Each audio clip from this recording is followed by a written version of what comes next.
Vamos el día de hoy a la palabra del Señor. Para ello les pido que abran sus Biblias en Mateo capítulo 4, versículo 11, Mateo 4, 11.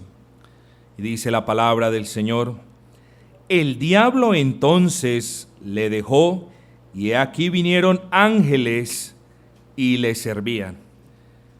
Son palabras tremendas. El diablo entonces dejó a nuestro Señor Jesucristo y vinieron ángeles, descendieron ángeles y servían a nuestro Señor Jesucristo. Es una porción tremenda de la palabra de nuestro Señor. Es un pasaje cargado de grandes enseñanzas. Es un pasaje cargado de profundos ejemplos. Es un pasaje que debe constituirse para nosotros como el modelo para batallar la tentación.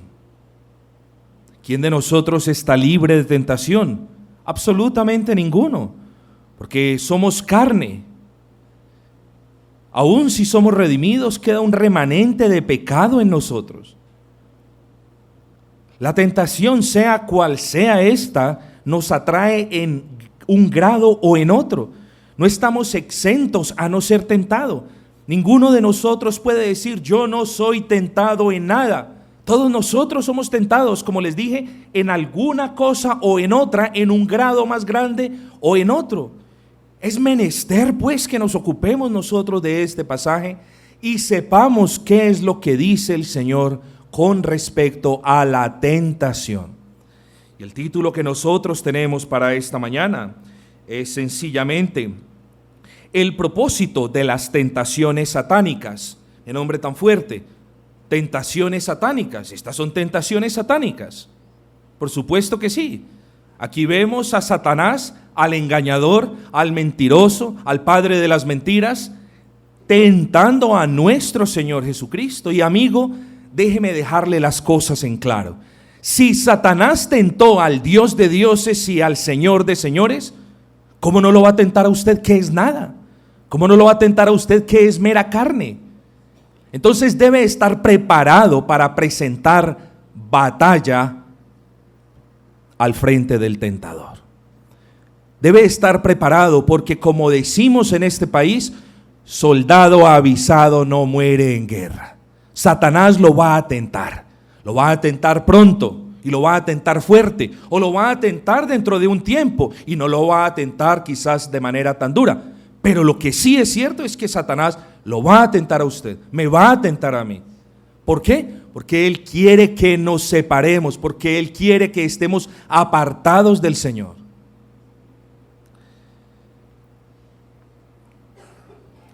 Regresemos al capítulo 3, versículo 13. Entonces Jesús vino de Galilea a Juan al Jordán para ser bautizado por él, mas Juan se le oponía diciendo: yo necesito ser bautizado por ti, ¿y tú vienes a mí? Pero Jesús le respondió: deja ahora, porque así conviene que cumplamos toda justicia. Entonces le dejó. Y Jesús, después que fue bautizado, subió luego del agua, y aquí los cielos le fueron abiertos, y vio al Espíritu de Dios que descendía como paloma y venía sobre él. Y hubo una voz de los cielos que decía: este es mi Hijo amado, en quien tengo complacencia. Estoy seguro de que ustedes se habrán hecho la pregunta: ¿por qué se bautizó el maestro? Algunas personas dicen que como él era nuestro sacerdote, necesitaba ser limpio, necesitaba pasar por este ritual judío, y lo vimos la semana pasada, no es verdad. Las ceremonias judías no tenían que ver en nada con el bautismo de los creyentes, así muchos hagan un gran esfuerzo por relacionarnos. Entonces, no tenían que ver en nada. Otras personas dicen porque le era necesario a nuestro Señor ser lleno del Espíritu Santo, pero esto tampoco es cierto, porque Cristo es Dios, estaba lleno del Espíritu Santo como tal. Los herejes dicen que tenía que limpiarse de los pecados, pero el bautismo lo limpia de pecados. Entonces queda la pregunta: ¿por qué se bautizó nuestro Señor Jesucristo? Y el primer punto es era necesario que nuestro Señor fuese manifestado de manera pública y oficial a todo Israel, como dice la palabra, y yo no le conocía, mas para que fuese manifestado, hablando de nuestro Señor Jesucristo a Israel, son palabras de Juan el Bautista, por eso yo vine bautizando con agua. Era necesario entonces que se oficializara el ministerio de nuestro Señor Jesucristo.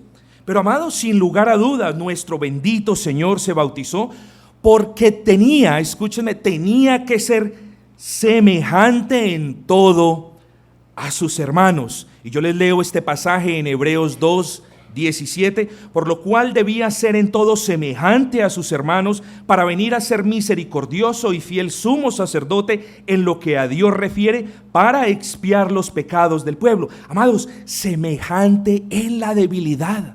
Sí, así se hizo nuestro Señor. ¿Quién de nosotros no es débil? El Señor lo entiende, porque el Señor se hizo aún semejante a ti en la debilidad, semejante en las tentaciones. Tenemos a un sumo sacerdote que fue tentado en carne propia, tal cual tú lo eres. Qué gran bendición, qué gran gozo, que no solamente el Señor se compadezca de nuestra debilidad, sino también que Él entienda mejor que cualquier otra persona que nosotros necesitamos y tenemos una batalla a diario en contra del enemigo de las almas. Ese gran sumo sacerdote se hizo semejante en todo a sus hermanos para enseñarnos a confiar en Dios. Amigos, cuando estés en tentación, lo peor que puedes hacer es confiar en tus fuerzas. Cuando te veas tentado de cualquier manera, lo peor que puedes hacer es decir, yo voy a poder solo. Tus fuerzas, tus esfuerzos, tus ideas para vencer la tentación son inútiles. Solamente es el poder de Dios obrando en nosotros. Solamente es su gracia en nosotros quien nos hace tener el deseo de batallar contra el pecado. Porque lo peor de todo es que hay personas que ni siquiera quieren batallar contra el pecado. Lo peor de todo es que hay personas que se rinden a la tentación. La tentación se aparece y las personas levantan sus brazos y dicen, heme aquí, haz de mí lo que quieras. No presentan ninguna batalla, no presentan ninguna lucha. Amados, pero el Señor Jesucristo se hizo en todo semejante a nosotros, excepto en el pecado. En su bautismo, nuestro bendito Señor, el bendito Maestro, se identifica con los pecadores, y de la misma manera, en el bautizo, nosotros nos identificamos con Él, muriendo a la vieja vida, es decir, siendo sumergidos en las aguas y resucitando en Él para vida eterna, es decir, saliendo de las aguas. Entonces, el bautismo representa esa unión con Cristo. Cristo se identifica con nosotros de manera condescendiente. Ahora nosotros, agradecidos, regenerados, nos identificamos con Él de manera voluntaria. El Señor, aquel a que tú llamas Señor, es digno de toda tu atención y obediencia. ¿Por qué? Bueno, no solamente porque Él es Dios, sino porque Él lidera a su pueblo con autoridad. Él no te va a pedir, de hecho no te ha pedido absolutamente nada que Él no haya hecho o que tú no puedas dar. ¿Cómo no nos vamos a humillar delante de ese Señor que nos ha dado ejemplo en todo? Y esta tentación satánica, o más bien, estas tres tentaciones satánicas a la que Él se sometió de manera voluntaria, vamos a ver el propósito. Pero yo quiero que usted entienda que hay un mensaje para usted, en el sentido de que hay una aplicación de la palabra para su vida. Hay un gran mensaje, hay una gran enseñanza. Hay grandes cosas que podemos aprender de cómo el Señor fue tentado y con qué propósito Él permitió que fuese tentado. ¿O acaso vamos a decir que Satanás fue y tuvo la autoridad para tentar a Cristo porque a Él le dio la gana de tentar a Cristo? No, Él mismo permitió que Satanás le tentase. Él mismo permitió que Satanás le condujese. Satanás no transpuso a Cristo de una manera mágica o mística a estas partes. Cristo le permitió llevarlo. Cristo fue de manera voluntaria. Versículo 1 del capítulo 4. Entonces Jesús fue llevado por el Espíritu al desierto para ser tentado por el diablo. Esto no fue que el Espíritu lo llevó, lo elevó, lo cogió, lo soltó. No, esto simplemente es una acción voluntaria de su parte. Eso dejémoslo en claro. Lleno del Espíritu, como siempre había estado, fue voluntariamente a ser tentado. Para ser tentado por el diablo. Y esa es la pregunta. ¿Para qué fue al desierto? Obvio, lo dice la palabra. Fue al desierto de manera voluntaria para ser tentado como hombre. Sabemos que Cristo es Dios perfecto y hombre perfecto. Entonces el Señor Jesucristo fue al desierto de manera voluntaria para ser tentado como hombre, porque como Dios nadie lo puede tentar, y eso nos dice la palabra.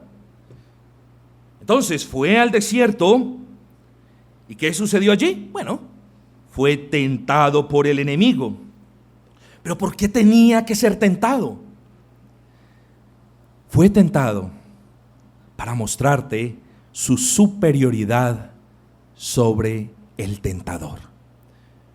Jesucristo fue tentado para presentarse a nosotros, para presentarte a ti mismo como un ejemplo de vida a seguir. Nuestro Señor no es un Dios que nos dice: vayan y luchen contra el pecado porque yo los mando, hágale que van a estar bien. No, Él mismo luchó contra la tentación y venció sobre la tentación. Cristo es nuestro Dios que nos ha dado ejemplo en sí mismo de que sí se puede vencer al tentador. Nosotros somos creyentes, hemos recibido el poder de Dios. ¿Para qué? Para que vivamos en desobediencia. Es lamentable que algunos creyentes crean que la libertad, que el poder que Dios les ha dado les permite hacer lo que le da la gana. No dice la palabra. Dios nos ha dado poder, ¿para qué? Para cuestiones y para situaciones como esta, para que cuando venga el tentador, nosotros usemos ese poder en contra del tentador y venzamos la tentación y honremos al Señor y demos buen testimonio a un mundo caído. Amados, para asemejarse, como ya les dije, en nuestras tentaciones y en nuestra debilidad. Ese bendito sumo sacerdote hoy está intercediendo en los cielos con entendimiento, porque no hay nadie que pueda comprenderte mejor que quien fue también hombre. No hay nadie que pueda comprender tanto tu debilidad como aquel que venció la debilidad. ¿Qué estamos esperando? ¿Qué estamos esperando para para empuñar la espada de la palabra y comenzar a vencer la tentación? Versículo 2, y después de haber ayunado 40 días y 40 noches, tuvo hambre. Esto es un punto totalmente, debe quedar en claro. Nosotros ya lo hemos explicado. El ayuno no tiene mérito alguno. Decir que el ayuno tiene mérito alguno es decir que yo puedo agradar a Dios por las obras. Sin embargo, el ayuno no está prohibido en el Nuevo Testamento. Eso sí que no podemos decir, no está prohibido. Pero el ayuno no es un medio de gracia. Si usted va a ayunar, hágalo sin lugar a dudas en oración, hágalo en lectura de la palabra, hágalo para fortalecer, con el propósito de fortalecer el hombre interior, y hágalo sin pedir nada a cambio. Si ese es el ayuno que usted hace, gloria al Señor. Pero si usted está en necesidad de algo, no ayune. Si usted está en necesidad de algo, ore. ¿Por qué? Por la misma razón que le acabé de decir. El ayuno no es un medio de gracia, la oración sí. Y eso quedó claro en la palabra. Así que esto de los cristianos que ayunan 40 horas o 50 horas o 3 días o 2 días, eso es totalmente innecesario en el Nuevo Testamento. ¿Acaso vas a agradar al Señor por el hambre que pases? ¿Acaso vas a agradar al Señor por lo que hagas? No, amados, si usted le quiere agradar al Señor, ayune menos y batalle más en contra de sus tentaciones. Esa es una buena manera de agradarle al Señor. Versículo 3: y vino el tentador y le dijo: si eres hijo de Dios, di que estas piedras se conviertan en pan. Él respondió y dijo: escrito está, no solo de pan vivirá el hombre, sino de toda palabra que sale de la boca de Dios. Esta es la primer tentación satánica. Esta es la primer tentación satánica. La tentación, si se fijan ustedes, no radica en tentar al Señor para que dudase de sí mismo. El Señor sabía quién era. Nosotros sabemos en quién hemos creído. Pero a diferencia del Señor, Dios sabía quién era. Dios sabía que era Dios. Entonces no era que Satanás le quisiese poner la trampa para que dudase acerca de sí mismo. Ahí no radica la tentación. La tentación radica en lo siguiente: en que Satanás intentaba que el Señor desconfiase de la providencia de Dios. Ahí radica el punto. Esa es la tentación. ¿Ven? Haz que las piedras se conviertan en pan. Soluciona pronto tu necesidad. Tú lo puedes hacer. Vamos, anda.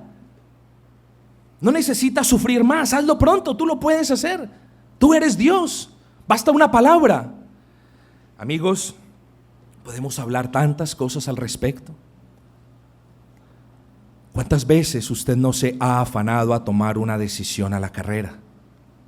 ¿Cuántas veces usted no se ha desesperado, no se ha visto tentado y ha sucumbido ante la tentación de Satanás para resolver una situación de inmediato sin antes haber orado, sin antes haber esperado en el Señor?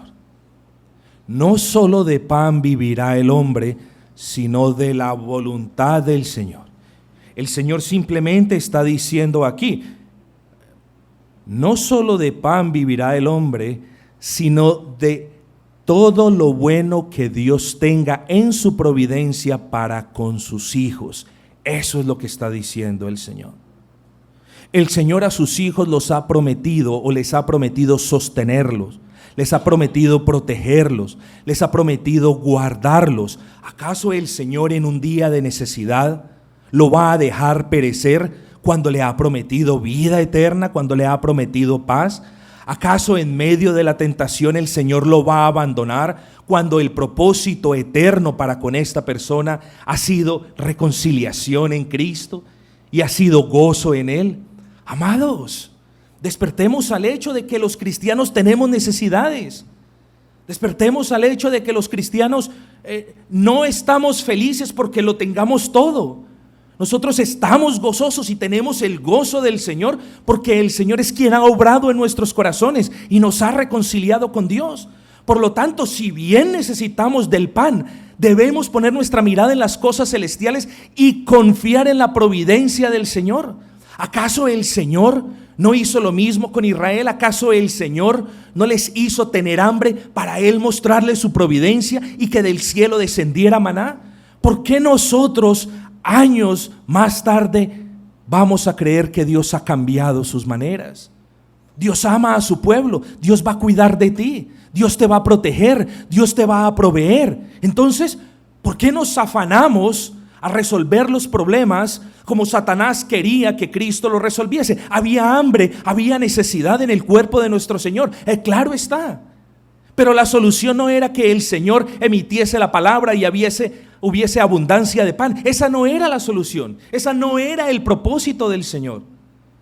Queridos amigos, hay dos puntos para recordar en medio de la tentación. Usted no se debe olvidar de la victoria de Cristo sobre la tentación. Es muy importante cuando venga el tentador. ¿Cuál es la tentación que lo acecha? Bueno, yo no lo sé, no conozco. Pero cuando venga la tentación, cuando se presente en bandeja de plata desde afuera, o cuando sus concupiscencias estén alborotadas porque no ha orado, porque no ha leído la palabra, cuando venga esa tentación, querido amigo, acuérdese de que Cristo venció en la cruz. Acuérdese de que Cristo venció a Satanás en el desierto. Y acuérdese de que el poder de Dios lo ha conferido de alguna manera en usted para que usted siga sus pasos. ¿O acaso el Señor no lo ha llamado a imitarle? ¿O acaso el Señor lo ha llamado a imitarle, pero no le ha dado la fuerza para hacerlo? Claro que sí. No se olvide de la victoria de Cristo, pero tampoco se olvide, se lo ruego en el nombre del Señor Jesús, no se olvide del método que utilizó Cristo. Esto de estar aquí batallando y decretando y exorcizando y moviendo y corriendo, no. Hay un método bíblico para batallar contra la tentación. ¿Cuál es? Muy sencillo. El uso del escudo de la fe y el uso de la espada, es decir, de lo que está escrito. Y aquí es donde, mis amados hermanos, yo los llevo aquí al versículo 4. Él respondió y dijo: está escrito. Cristo conocía la palabra, por supuesto que la había conocido, por supuesto que la conoce eternamente, porque Él fue quien la inspiró, porque Él es el Verbo Santo. La pregunta es, no si Cristo conocía la palabra, la pregunta es, ¿sabes tú lo que está escrito? ¿Sabes tú cómo responder a la tentación con lo que está escrito? ¿Conoces tú cuál es la promesa de lo que está escrito? Amigos, si usted no lee la palabra, ¿cómo va a conocer lo que está escrito? Y si usted no conoce lo que está escrito, ¿cómo va a luchar contra la tentación? ¿Con pensamientos positivos? ¿Con buenas intenciones? Eso no es suficiente, amados. Debemos luchar contra los dardos del maligno con el escudo de la fe, pero también con la palabra. Yo debo conocer lo que está escrito, y el Señor nos deja un ejemplo claro citando lo que está escrito. El Señor no se puso ni a decretar, ni a exorcizar, ni a atar, ni a desatar. El Señor usó la palabra de verdad. Y ese es el llamado para nosotros, amados. En medio de la tentación nosotros tenemos que saber cuáles son las promesas. Continuemos. No solo de pan vivirá el hombre, sino de toda palabra que sale de la boca de Dios. Es una referencia directa a Deuteronomios 8:3, yo la leo. Y te afligió y te hizo tener hambre y te sustentó con maná, comida que no conocías tú ni tus padres la habían conocido, para hacerte saber que no solo de pan vivirá el hombre, mas de todo lo que sale de la boca de Jehová vivirá el hombre. Cristo respondió al tentador de la siguiente manera: tentador, por así decirlo, tú me estás tentando a que yo convierta estas piedras en pan. Pero yo te respondo de esta manera: de la misma manera que Dios proveyó a Israel en aquel entonces, Dios también lo puede hacer en este momento si así le place. Ese es el punto. El Señor confiaba en la providencia de Dios. El Señor sabía hacia dónde se dirigía, el Señor sabía cuál era su labor, y el Señor sabía que en la providencia del Señor habría aún de guardarle hasta llevarlo a cumplir su meta en la cruz del Calvario. Lo mismo nosotros. Nosotros no vamos a saber el futuro de una manera, pero de otra manera sí lo sabemos. Y sabemos que Dios nos va a guardar. Y sabemos que Cristo estará con nosotros un día, 2 días. No, Mateo 28, 18 al 20. Estará con nosotros todos los días hasta el fin. No estaremos solos, no estaremos desprotegidos. ¿Por qué hemos de desconfiar en un momento de tentación? ¿Por qué hemos de naufragar en un momento de necesidad? ¿Acaso no nos dice el Señor que Dios permitió y afligió a Israel para que tuviese hambre con el fin de proveerlos? ¿Acaso no las tentaciones, porque Dios no tienta, pero acaso las pruebas que el Señor pone en nuestros caminos no son medios de gracia para que nosotros confiemos en su providencia? ¿Qué hacemos claudicando a menudo, desconfiando de Dios a menudo, desconfiando de las promesas a menudo? Pastor, ¿por qué yo desconfío de Dios? Bueno, porque no conoce la palabra, porque quizás no tiene fe o porque quizás no es creyente. Pero los creyentes, mis amados, confían en la providencia del Señor. En otras palabras, Cristo afirmó que la vida del hombre no depende, escúchenme bien, la vida del hombre no depende de lo que el hombre cree que necesita, sino de lo que Dios sabe que el hombre necesita. Nosotros creemos que necesitamos ciertas cosas, creemos que necesitamos algo para vivir o que necesitamos tener otra cosa para pasarla mejor. No, la vida del hombre no radica en eso, ni siquiera en el pan que comemos. La vida del hombre depende del Señor. ¿Acaso el Señor nos va a dejar perecer? ¿Acaso el Señor nos va a dejar naufragar? ¿Acaso el Señor va a permitir que cuando pasemos por la aflicción sucumbamos como el incrédulo? No, mis amados, somos hijos de Dios. Despertemos al hecho de que Dios nos redimió. Dios hizo de nosotros nuevas criaturas y nos dio poder y nos dio fuerzas. Amados, levantémonos y luchemos contra las tentaciones, porque soldado avisado no muere en guerra. Esta es la primera tentación satánica y se enfoca principalmente en un aspecto, en el aspecto de que Satanás se enfocó, persistió en que Cristo desconfiara de la providencia del Señor en medio de la necesidad. En esta primer tentación satánica, yo les sugiero que ustedes noten estos puntos y estas aplicaciones, porque quizás uno o más de uno entre los aquí presentes les cae este punto les toca las fibras de su alma. ¿Usted qué puede aprender en esta primer tentación satánica? Bueno, usted es advertido por la palabra del Señor y con su autoridad que no todas las soluciones a sus dificultades son legítimas. Repito, no todas las soluciones a sus problemas son legítimos. Pero pastor, yo tenía que solucionar ese problema. No, amigo. Debe ser evidente que el Señor esté mostrando su gracia, porque el creyente que soluciona sus problemas independiente de Dios no cuenta con la bendición de Dios cuando nos ayuda a solucionar los problemas. El creyente que soluciona sus problemas independiente de Dios es como el ladrón que dice: yo tengo que robar para alimentar a mi casa. Claro, tiene una situación difícil. Nadie va a decir que su casa está pasando hambre, pero el fin no justifica los medios.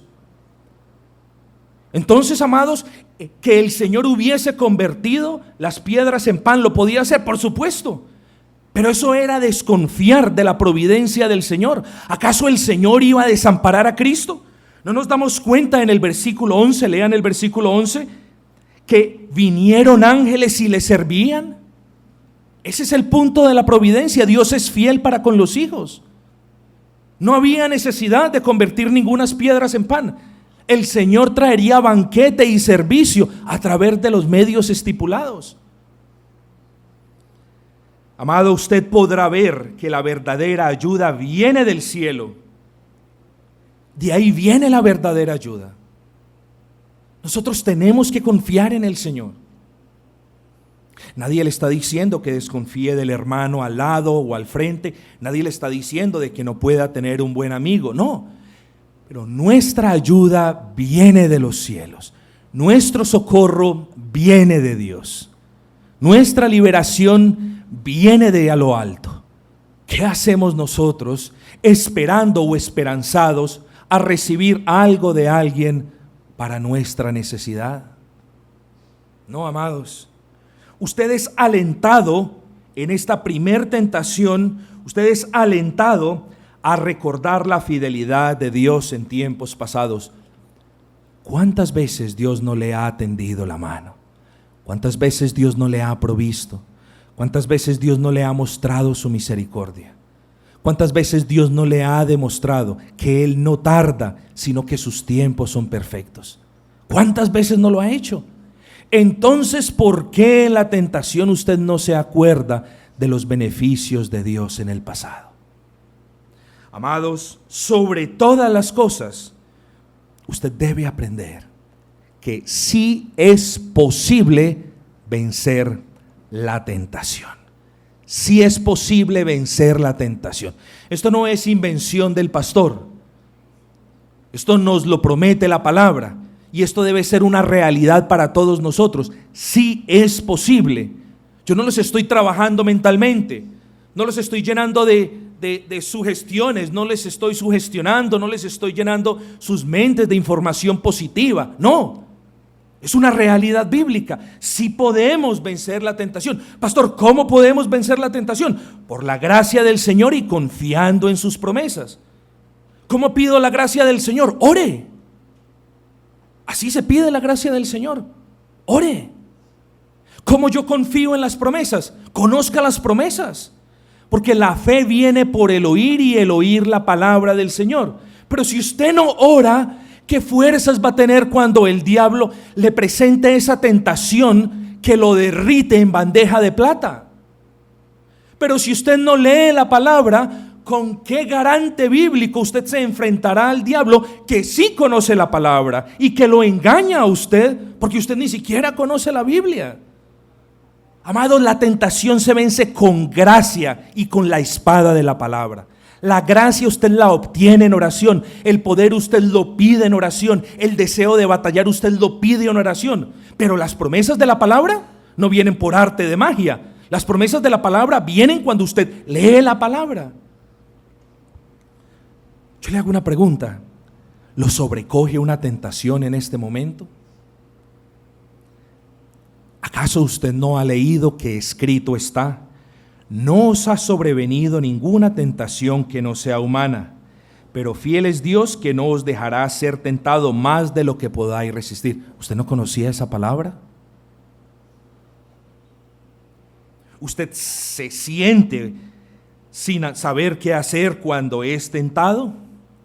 ¿Acaso usted no ha leído Jeremías 33:3 que dice, está escrito, clama a mí y yo te responderé?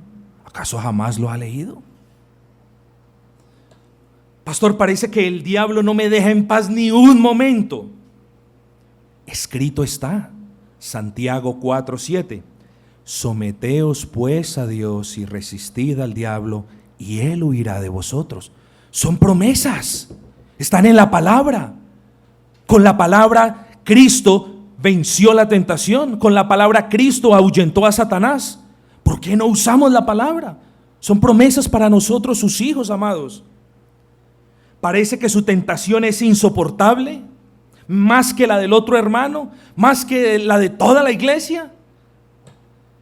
Bienaventurado el hombre que soporta la tentación, porque cuando haya resistido la prueba recibirá la corona de vida. ¿Acaso la corona de vida significa más que el deleite en el cual usted se está perdiendo? ¿Acaso la corona de vida no significa para usted nada? ¿O acaso el pecado significa más que la corona de vida? Cuando llegue una tentación, sea ahora, sea mañana, sea al transcurso de esta semana, no se le olvide de lo que le voy a decir. Piense cuando le llegue la tentación, ¿soy creyente o no soy creyente? Piense eso nomás. Y respóndase honestamente. Si usted se responde, no soy creyente, entonces vaya y peque. Tiene todo el permiso porque no tiene fuerzas. Dios no le ha concedido fuerza. Dios no le ha concedido gracia. Usted no conoce la palabra. Entonces, si su respuesta a su misma pregunta es, soy un incrédulo, vaya y peque. Es verdad, no puede hacer nada más sino pecar. Pero si usted se responde, soy creyente, soy hijo de Dios, entonces acuérdese que Cristo venció al tentador con la palabra. Y acuérdese que Cristo se constituyó como ejemplo de victoria sobre la tentación. Y acuérdese que en la cruz del Calvario Cristo ganó y venció en su totalidad contra el tentador. Y acuérdese que Él nos ciñe de poder para luchar. Y acuérdese que Él aumenta las fuerzas nuestras como las del búfalo. Acuérdese de esas cosas. Y si aún así quiere pecar, bueno, eso ya habla de usted mucho. Pero ese mero pensamiento debe frenarlo a usted. Ese mero pensamiento debe hacer que usted medite en la bondad de Dios. Quiera el Señor, mis queridos amigos y hermanos, concedernos a todos y a cada uno de nosotros estar fuerte, conocer la palabra para batallar. Vamos al versículo 5. Vamos con la segunda tentación satánica. Entonces el diablo le llevó a la santa ciudad y le puso sobre el pináculo del templo y le dijo: si eres hijo de Dios, échate abajo, porque escrito está: a sus ángeles mandará cerca de ti y en sus manos te sostendrán para que no tropieces con tu pie en piedra. La misma cosa, si eres hijo de Dios. Lo que es importante decir, o antes de comenzar a analizar este versículo, es que Cristo no se dejó llevar, ni Cristo se fue en una nube levitando con Satanás. Una vez más, no. Lo siguió de manera voluntaria porque había un propósito en estas tentaciones. Pero fíjense ustedes, échate abajo. No vamos a especular de la altura, no vamos a especular del lugar, no vamos a especular de nada de eso. En otras palabras le dijo: oye, suicídate. Eso fue lo que le dijo. Oye, tírate, no pasa nada, Dios te va a proteger. ¿Ven? En la primera tentación satánica, el objetivo de Satanás era sembrar la duda de la perfección de la providencia de Dios. Y en la segunda tentación satánica, Satanás está diciendo: oye, es la voluntad de Dios que te tires. ¿Ven? En la primera lo puso a dudar de la providencia, y en la segunda le dijo: fresco, Dios mandará a tus ángeles a que te recojan. Quiere decir, esa es la voluntad del Señor, hazlo, hazlo. Queridos, vemos el engaño de Satanás. Quienes de ustedes no hayan estudiado este versículo, aquí hay una lección muy hermosa para nosotros. Presten atención, Satanás dijo: a sus ángeles mandará acerca de ti. Fíjense, a sus ángeles mandará acerca de ti. Hay un espacio. Y en sus manos te llevarán para que no tropieces con tu pie en piedra. Aparentemente le citó la escritura. Aparentemente le citó el Salmo 91. ¿Eso fue lo que hizo Satanás? Bueno, si nosotros no leemos de manera detallada, vamos a decir: sí, Satanás usó la palabra del Señor, bueno, de manera correcta, o sea, simplemente la citó de manera correcta. No, el Salmo 91 no dice eso. El Salmo 91 dice lo siguiente: pues a sus ángeles mandará acerca de ti. Hasta ahí vamos bien, pero el silencio, el espacio en blanco, lo que Satanás omitió fue lo siguiente: que te guarden en todos sus caminos. Eso lo omitió Satanás, eso lo quitó Satanás de allí, y continuó común y corriente. Vean la sutileza del demonio torciendo la palabra. Vean la sutileza. El príncipe de la oscuridad disfrazado como príncipe de luz. El ángel de la oscuridad disfrazado, como nos advierte 2 de Corintios, en ángeles de luz. Evidentemente el camino de la providencia de Dios no era que Cristo se arrojase, eso sería un suicidio, ni tampoco que Cristo llamase a los ángeles para que lo ayudasen a ser rescatados de esa locura. El camino de Dios era que Cristo fuese a la cruz. Ese era el camino del Señor, esa era la providencia del Señor. Echarse abajo hubiese significado el acabose de todo. Echarse abajo hubiese significado tentar a Dios, que es lo que muchos profesantes cristianos hacen hoy en día. Ellos tientan a Dios. Pastor, explíqueme qué significa tentar a Dios. Esto es lo que significa tentar a Dios. Tentar a Dios significa lo siguiente: que cuando venga la tentación, usted piense en ese momento: a mí no me va a pasar nada porque yo soy creyente y Dios me va a bendecir aún después de que yo voluntariamente caiga en la tentación. Eso es tentar a Dios. Tentar a Dios significa que cuando la tentación esté enfrente suyo, usted diga: no, a mí no me va a pasar nada, solamente lo voy a hacer por esta vez y después me voy a reconciliar con el Señor. Eso es tentar a Dios.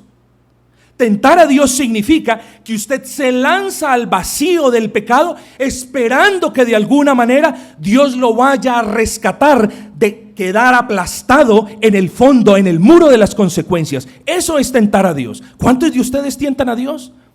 ¿Cuántos de ustedes sucumben ante el pecado y ante la tentación con la esperanza de que Dios les bendiga a pesar de su desobediencia? ¿Cuántos de ustedes lo hacen? Nos podemos tentar a Dios, amados. Y el Señor nos da ejemplo claro de que no podemos tentar al Señor. Pero ¿qué puede aprender usted de esta segunda tentación satánica? Bueno, hay dos aspectos que componen esta tentación. Y el primero es: Satanás pretende ser alguien que no es. Y el segundo es: Satanás tuerce la Escritura prometiendo algo que no está en la Escritura.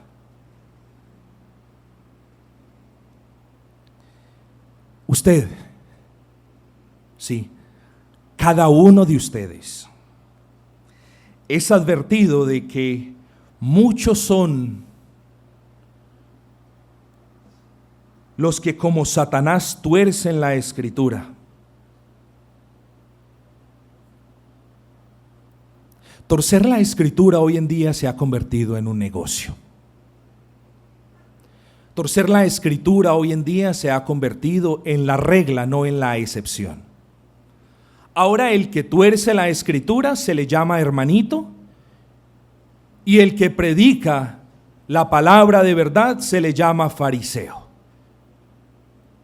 Ahora quien desea honrar a Dios a través de una exégesis juiciosa se le llama estudioso y se le llama frío de corazón. Y quien tuerce la Escritura, a ese sí debemos soportar, con ese sí debemos tener amor y compasión. No se deje engañar, porque hay ángeles de las tinieblas que se disfrazan como ángeles de luz y dan y traen y predican un mensaje muy parecido al que predicó Satanás. Un mensaje que es muy similar. Un mensaje que está diseñado para engañar a muchos si usted no conoce lo que dice la palabra. Y cuando usted no conoce lo que dice la Escritura, usted se lanza al vacío esperando que algo misterioso pase. No dice la Escritura. Tengan cuidado con aquellos que pervierten la Escritura. Usted es recordado hoy a través de esta segunda tentación que hay promesas que no están en la palabra. Hay promesas que no están en la palabra. En ninguna parte de la palabra yo tengo la autorización de pecar para después tener la bendición. En ninguna parte hay. En ninguna parte de la palabra está la promesa de la felicidad en el mundo presente. Eso no está en ninguna parte.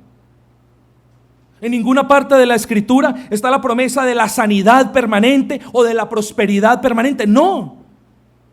Somos carne, pero ya no tenemos, nos han expulsado de este mundo a causa de nuestro amor con Cristo. Vamos caminando hacia Cristo. Tenemos unas moradas celestiales. ¿Qué hacemos caminando hacia Cristo con un bagaje de prosperidad y de cosas carnales? No. Satanás prometió cosas que la palabra no dice. ¿Qué prometió Satanás? Oye, desobedece a Dios, que no importa qué, Dios te va a sostener. No, eso no dice la palabra. La palabra en ningún momento diga: oiga, usted puede desobedecer a Dios, porque no importa si usted desobedece a Dios, Dios lo va a bendecir y siempre lo va a recoger. Eso no dice la palabra. La palabra me dice que Dios perdona al pecador arrepentido, pero aquel que peca por voluntad propia, pero aquel que desea pecar, ¿qué bendición esperará recibir, amigo? el Señor Jesucristo se convierte en ejemplo de victoria para nosotros. Estimados amigos y hermanos, quiera el Señor, se me acabó el tiempo, quedé en la segunda tentación. Mediante el Señor, el próximo domingo terminamos con la tercera, pero quiera el Señor recordarle varios puntos. Lo primero, Satanás no respeta pinta. Satanás no respetó a Cristo y Satanás tampoco lo va a respetar a usted. No importa lo mucho que grite, que declare, que ate o que desate, Satanás va a venir y lo va a tentar. Satanás no es omnisciente, pero Satanás conoce la manera de vida suya. Satanás sabe si usted ora o si usted no ora. Satanás conoce sus costumbres. ¿Por qué? Porque como león rugiente está alrededor buscando a quien devorar. Satanás sabe si usted conoce o no conoce la palabra. Por lo tanto, Satanás no lo va a atacar a usted en el punto más fuerte suyo. Satanás lo va a atacar en el punto más débil suyo. Sea usted pues advertido en el día de hoy que aunque Dios en la persona de Cristo venció la tentación y nos dio la manera de vencer la tentación y nos da el poder para vencer la tentación, usted es responsable también, no solamente de tomar ese escudo de la fe con el que puede apagar los dardos del fuego maligno, sino de empuñar la espada, sino de saber lo que dice escrito está. Amigos, cierro simplemente diciendo: el cristiano no tiene excusa para sucumbir ante las tentaciones. Y es lamentable, amados hermanos, es imposible que nosotros digamos no vamos a pecar, porque hay pecado en nosotros. Lo que sí les digo a ustedes y lo que sí dice la palabra es que es posible vencer la tentación en el nombre de Cristo. Quiera el Señor derramar gracia sobre ustedes y hacerles victorioso como lo fue Él, y darles la victoria porque Él os la dio, y daros la gracia y el poder para batallar porque Él os lo confirió en la cruz del Calvario. Quiera el Señor recordar en el momento de la tentación que sí es posible. Quiera el Señor recordarte en el momento de la tentación que Él nos enseñó el camino de la victoria. Quiera el Señor recordarte en el momento de la tentación, cuando te veas tentado a hacer cosas que no son legítimas. Quiera el Señor recordarte que de la misma manera como Dios proveyó a Israel en el desierto, así también, si es su voluntad, te proveerá a ti. Quiera el Señor recordarte que la providencia suya es perfecta, que en los planes de Dios para con los hijos de Dios no está ni el hambre ni la calle. ¿Por qué? Porque se tiene que cumplir la palabra que dice: buscad primeramente el reino de Dios y su justicia, y estas cosas os serán añadidas. ¿Qué son estas cosas? Un par de prendas, así sean harapos, y alimento para poder vivir. Quiera el Señor recordarte cuán bueno es Él y cuánta es la gracia que Dios derrama sobre sus hijos. Amén.